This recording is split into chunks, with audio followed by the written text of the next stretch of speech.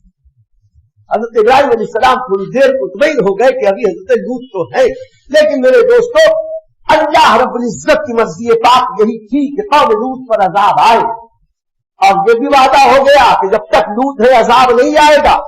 تو اللہ تعالیٰ تو حکیم مطلق ہے، اس کی حکمت کے کیا کہنے. اللہ نے اپنی حکمت کاملہ سے ان دونوں فرشتوں کو دیا جاؤ. اب حضرت ابراہیم علیہ السلام کے پاس سے یہ دونوں فرشتے نکلے. وہ بات رہ گئی، آپ لوگوں سے میں نے ابھی کہا تھا کہ وہ فرشتے جب کھانے کی طرف ہاتھ بڑھاتے تھے وہ ہاتھ ان کا کھانے کے قریب تک جاتا تھا، کھانے تک نہیں پہنچتا تھا، اور جو ہاتھ لے کے اوپر جاتے تھے یہ ہاتھ منہ کے قریب تک منہ تک نہیں پہنچتا تھا. اس کی وجہ کیا تھی اور کیوں حضرت ابراہیم علیہ السلام ڈرے؟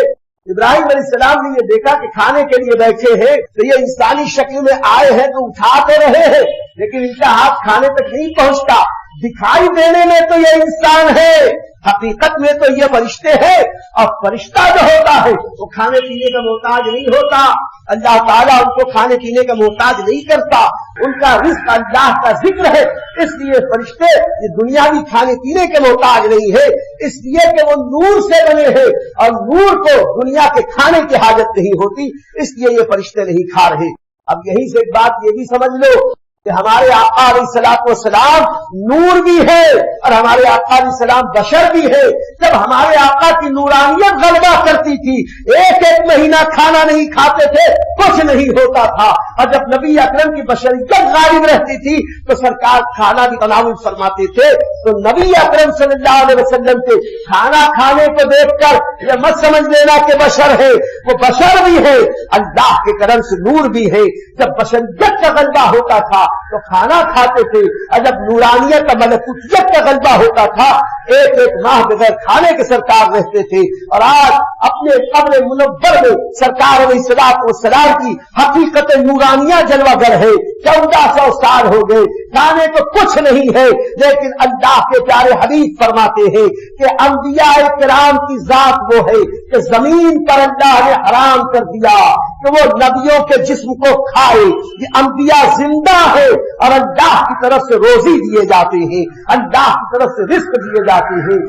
جو خدا حضرت عیسیٰ علیہ السلام کو آج 2000 سال سے آسمانوں پر ظاہری کھانے کے بغیر رکھتے ہیں، 2000 سال سے حضرت عیسیٰ علیہ السلام آسمان پہ زندہ ہے اور قیامت کی صبح تک بغیر کھائے پیے زندہ رہیں گے. تو ہم کہتے ہیں جو خدا حضرت عیسیٰ علیہ السلام کو بغیر ظاہری روزی کے زندگی دینے کی قدرت رکھتا ہے، وہ خدا ہمارے آقا محمد رسول اللہ صلی اللہ علیہ وسلم کو قبر اطہر میں بھی بغیر ظاہری خوراک اور غذا کے زندگی دینے کی قدرت رکھتا ہے. اور یہ اللہ رب العزت کی قدرت کا جلوہ ہے، اس لیے کہ اللہ کی شان ہے ان اللہ علی کل شیء قدیر، بے شک اللہ ہر ممکن پر قادر ہے، اللہ ہر چاہے پر قادر ہے۔ کہ یہ دونوں فرشتے وہاں سے چلے، حضرت لوط علیہ السلام کی بستی میں آئے، اور جب یہ لوگ آئے تو رات کے وقت آئے، امتحان لینا تھا، اس لیے رات کے وقت آئے، ایسے وقت میں کہ جب باہر کسی نے کچھ دیکھا نہیں، آ کے حضرت لوط علیہ السلام کے دروازے کی کنڈی کھٹکھٹائی۔ حضرت لوط علیہ السلام باہر نکلے، باہر نکلتے ان کو دیکھا کہ دو نوجوان، تو جیسے ابتدا میں حضرت ابراہیم علیہ السلام نہ جان پائے تھے کہ یہ کون ہے، اور اللہ کی مشیت بھی یہی تھی، اللہ نے انہیں آج بھیجے ہی تھا کہ یہ نہ جانے، تو حضرت لوط علیہ السلام نے بھی شروع میں نہیں جانا کہ یہ کون ہے۔ دیکھا کہ دو خوبصورت حسین و جمیل سبزہ آغاز نوجوان ہے، ابھی ان کی داڑھی موچ بھی نہیں نکلی، نکلنے والی ہے۔ دیکھا تو گھبرا گئے، یہ بھی گھبراہٹ اپنے لیے نہیں تھی، یہ بھی گھبراہٹ ان بچوں کے لیے تھی جو دونوں آئے تھے، اس لیے کہ جانتے تھے کہ میری قوم کی یہ اوباش طبیعت کے، یہ گندی نکمی فطرت کے، یہ اوچھی حرکت کرنے والے، یہ جب اتنے خوبصورت حسین و جمیل نوخیز نوجوانوں کو دیکھیں گے، ان کی رائے ٹپکے گی، یہ خرافات کریں گے، اور میرے مہمان ہیں، جانے کہاں سے آئے ہیں، یہ جب اس طرح سے تکلیف میں مبتلا ہوں گے تو کیا ہو۔ اس لیے فوراً انہوں نے دروازہ کھولا اور جلدی سے کہا آؤ، جلدی آ جلدی آ، اور اندر کی طرف لے گئے اور اندر کی کوٹری میں لے جا کے ان کو بند کیا، کہا تم لوگ یہاں بیٹھو بیٹھو، میں آیا۔ لیکن میرے دوستوں، اتنا سب کرنے میں بھی ان کی وہ جو عورت واحدہ تھی، اس نے دیکھ لیا کہ دو مہمان آئے۔ حضرت لوط علیہ السلام نے ان سے بات چیت کی، کہاں سے آئے ہو، کس لیے آئے ہو، کیا ہے کیا نہیں ہے۔ تو ان لوگوں نے کچھ دن و دیانت کی ادھر ادھر کی باتیں کرتے رہے، وقت گزرتا رہا، یہاں تک کہ تھوڑی دیر کے بعد وہاں سے وہ واحدہ نکلی اور نکل کے گئی ہے اس کفار کے پاس، وہاں جا کے بتا دیا کہ دو کرمال آئے ہیں، تمہاری خوراک تمہاری ضرورت، لوط کے پاس دو نوجوان آئے ہیں، اور انہوں نے ان کو چھپا دیا اندر کے کمرے میں۔ یہ کہہ کر جب اس نے راز کی بات بتا دی، حضرت لوط سے کے ساتھ دیانت کی اور آ کے چپکے سے اندر بیٹھ گئی بنگلہ بھگت بن کر، اور ان کے جو اوباش نوجوان خراب طبیعت کے دری فطرت کے آئے، آ کر حضرت لوط علیہ السلام کا دروازہ زور زور سے کھٹکھٹانے لگے، چیخ چیخ کر پکارنے لگے، کھولو دروازہ کھولو دروازہ۔ اللہ قرآن میں اس کی تفصیل بیان کرتے ہوئے ارشاد فرماتا ہے، حضرت لوط علیہ السلام دروازے کے پاس آئے اور ان سے اندر ہی سے کہہ رہے ہیں، کیا بات ہے کیا بات ہے، جاؤ تم یہاں سے، کیوں پریشان کرتے ہو، مان نہیں رہے کہ دروازہ کھولو دروازہ کھولو۔ حضرت لوط علیہ السلام ان کے سامنے آئے اور بڑے ہی نرم لہجے میں ان سے دین و دیانت کی باتیں کرنے لگے، اور اس وقت حضرت لوط علیہ السلام نے ان ظالموں سے کہا کہ تمہیں کیا ہو گیا کہ اللہ نے تمہیں پاک صاف ستھری خوبصورت عورتیں عطا کی ہیں، تمہاری بیویاں ہیں، اور تم بیویوں کو چھوڑ کر غلط جگہوں پہ اپنی خواہشات نفس کو پوری کرنا چاہتے ہو، تم اس طرح سے گناہ میں مبتلا ہونا چاہتے ہو، اور اس کے ساتھ تم سڑکوں پہ بیٹھتے ہو، تم نظر بازی کرتے ہو، تم کنکر بازی کرتے ہو۔ خوشحال تھے، پیسہ زیادہ تھا، اور خوشحالی آتی ہے تو اپنے ساتھ اسی طرح کے تماشے لے کے آتی، تو بیٹھا بنیا کیا کرے، تو یہی سب کرتا رہے، وہی سب وہ گناہ کے پاپ کے کام کرتے تھے۔ حضرت لوط علیہ السلام نے بہت سمجھایا، اس کے بعد حضرت لوط علیہ السلام نے یہاں تک کہہ دیا، اے میری قوم کے لوگوں، یہ میری قوم کی بیٹیاں ہیں، بڑی پاک صاف ستھری بیٹیاں ہیں، ان بیٹیوں کو اللہ نے تمہارے لیے جائز کیا ہے، جائز طریقے سے اپنی خواہشات نفس کو پوری کرو، یہ میری قوم کی بیٹیاں ہیں، یہ میری بیٹیاں ہیں۔ جس وقت حضرت لوط علیہ السلام نے کہا، وہ کہنے لگا ہم یہ سب نہیں جانتے، دروازہ کھولو، ہٹو، راستہ دو، وہ جو دو آئے ہیں ان کو بلاؤ، ان کے ساتھ ہم اپنی خواہشات نفس پوری کریں گے۔ میرے دوستو، حضرت لوط علیہ السلام جلدی سے دروازہ بند کر کے پھر اندر کی طرف گئے، اور ایسے وقت میں ماحول کا فطری تقاضا، اس تقاضے کے پیش نظر حضرت لوط علیہ السلام کے اوپر ایک کیفیت طاری ہوئی جسے خوف کہے، ڈر کہے، گھبراہٹ کہے۔ وہ اپنے لیے نہیں تھی، اپنی جان کے لیے نہیں تھی، یہ اس لیے تھی کہ دو ایمان والے متقی پرہیزگار بندے آئے ہیں، ان دو نوجوانوں کے ساتھ اگر میری بستی میں کوئی زیادتی ہو گئی اور ان بچوں کے اوپر ظلم ہوگا تو میں کیسے روکوں۔ اس وقت حضرت لوط علیہ السلام نے کہا، کاش میرے پاس کوئی طاقتور جماعت ہوتی تو آج میں ان کے ساتھ لڑائی کرتا اور ان کو ان کے ظلم سے روکتا، ان کے گناہ سے روکتا۔ جب حضرت لوط علیہ السلام کی جذبات و احساسات کو ان دونوں فرشتوں نے دیکھا، حضرت لوط علیہ السلام کو تسلی، ان کے ہاتھ کو پکڑا اور کہا کہ آپ کیوں گھبراتے ہیں؟ آپ کیا سمجھتے ہیں کہ ہم نوخیز لڑکے ہیں؟ نہیں، ہم تو امتحان لینے کے لیے آئے ہیں، ہم تو انہیں عذاب دینے کے لیے آئے ہیں، یہ کیا ہمارے ساتھ زیادتی کریں گے؟ ابھی آپ دیکھنا صبح ہونے تک کہ ان کا کیا ہوتا۔ ہم آپ سے التجا کرتے ہیں کہ آپ اپنے گھر والوں کو لے کر راتوں رات پیچھے کے دروازے سے نکل جائیں اور حضرت ابراہیم کی بستی میں پہنچ جائیں۔ آپ حضرت ابراہیم علیہ السلام کے پاس پناہ لے لیں۔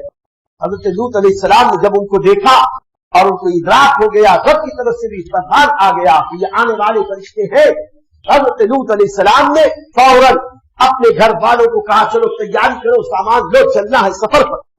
جب سب چلنے کے لیے تیار ہوئے، یہ بگلا بھگت بڑی بھی یہ بھی خود جلدی جلدی تیار ہو کے آگے آئی، تو ان دونوں فرشتوں نے کہا اے حضرت لوط علیہ السلام، اس خبیثہ کو مت لے کے جانا، اگرچہ یہ بدکارہ نہیں ہے، اگرچہ یہ زانیہ نہیں ہے، اگرچہ کوئی بھی نبی کی بیوی بدکارہ نہیں ہوتی، زانیہ نہیں ہوتی، لیکن کافرہ ہے، یہ منافقہ ہے، آپ سے خیانت کر کے آپ کا راز وہاں جا کے پیش کرتی ہے، اس لیے اس کو یہیں چھوڑ دیا جائے، اسے نہ لے جائے، اس کو بھی وہیں پہنچایا جائے گا جہاں ان عذاب والوں کو پہنچایا جائے گا۔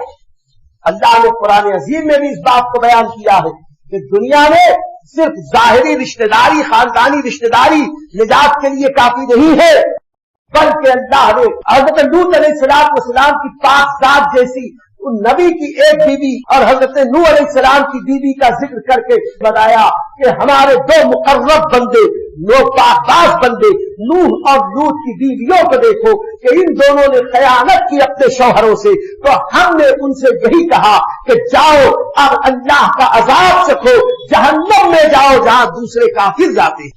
یہ دنیاوی رشتہ داری کس کام نہیں آئے گی، کام آئے گی تو نبی کی غلامی کام آئے گی۔ جو نبی کا وفادار اور غلام ہے وہ کہیں کا بھی رہنے والا، دنیاوی اعتبار سے کتنا بھی ذلیل سمجھا جائے، نبی کا غلام کبھی ذلیل ہو نہیں سکتا۔ عزت اللہ کے لیے ہے، عزت رسول کے لیے ہے، اور عزت اہل ایمان مومنین کے لیے، نبی کے غلاموں کے لیے۔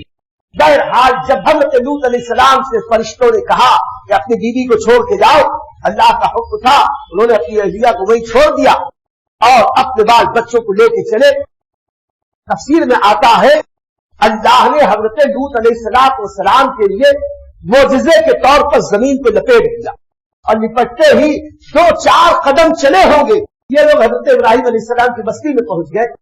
حضرت ابراہیم علیہ السلام نے دیکھا رات میں ایسے بتایا کہ وہ 2 مہمان آئے اور ایسا ایسا، انہوں نے کہا کہ وہ یہیں سے ہو کر تو گئے۔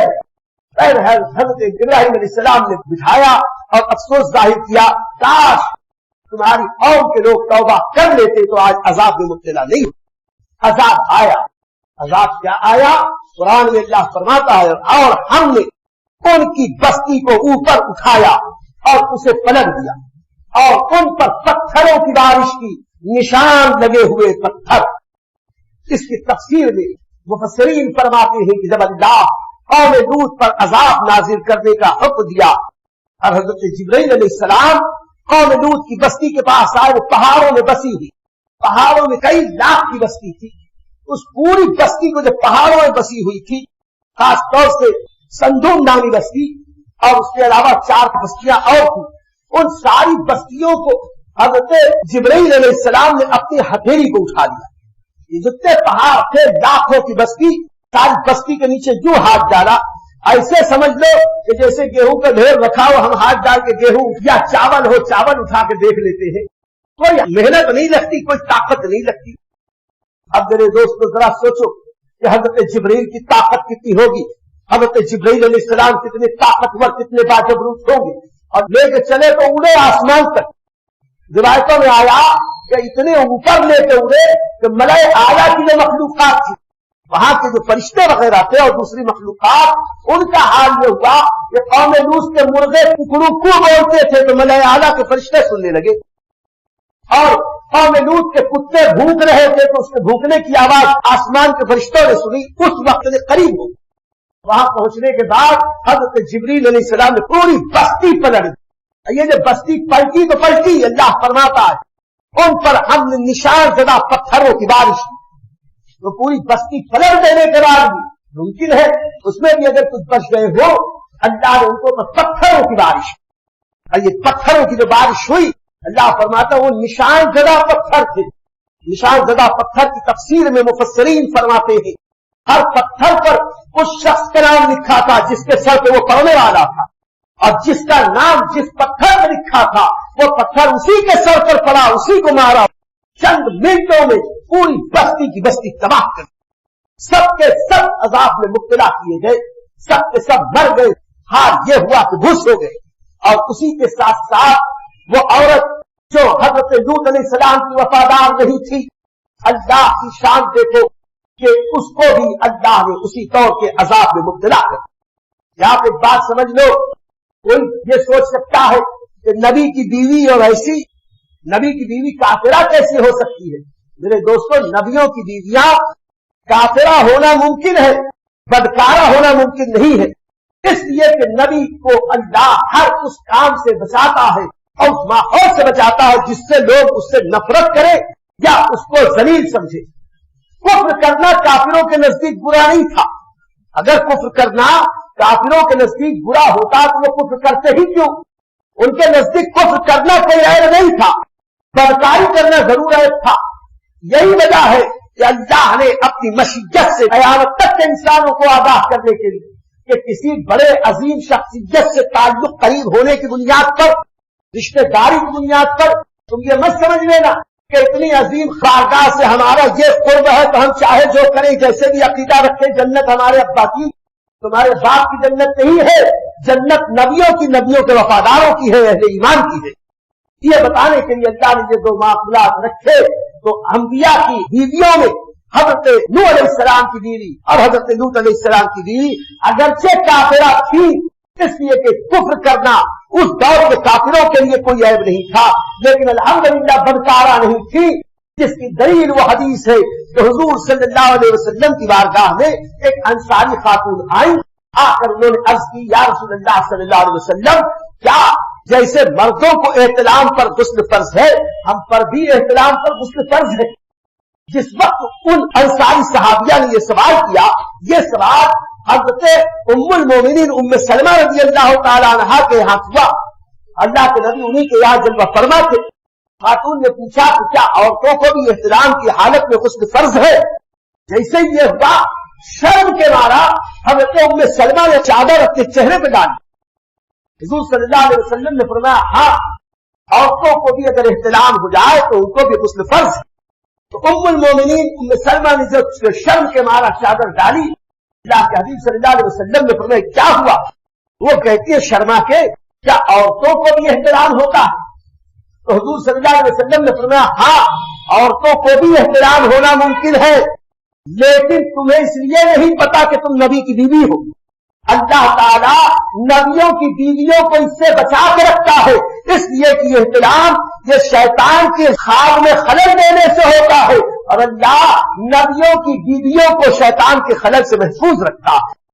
تو یہ ہے انبیاء کرام کی بیویاں، اور اس امت کی مائیں ازواج مطہرات کہ ایسی ہے کہ ان کے اوپر شیطان خواب میں بھی خلل انداز نہیں ہو سکتا، اثر انداز نہیں ہو سکتا۔ جب خواب میں اس کو احترام نہیں ہو سکتا تو کوئی نبی کی بیوی بدکارہ کیسے ہو سکتی ہے؟ ہمیں تو یقین ہے اللہ نے جیسے اپنے نبیوں کو ہر عیب سے پاک رکھا ہے، ایسے اپنے نبیوں اور رسولوں کے گھر والوں کو بھی وہ اس طرح کے عیوب سے پاک صاف رکھتا ہے۔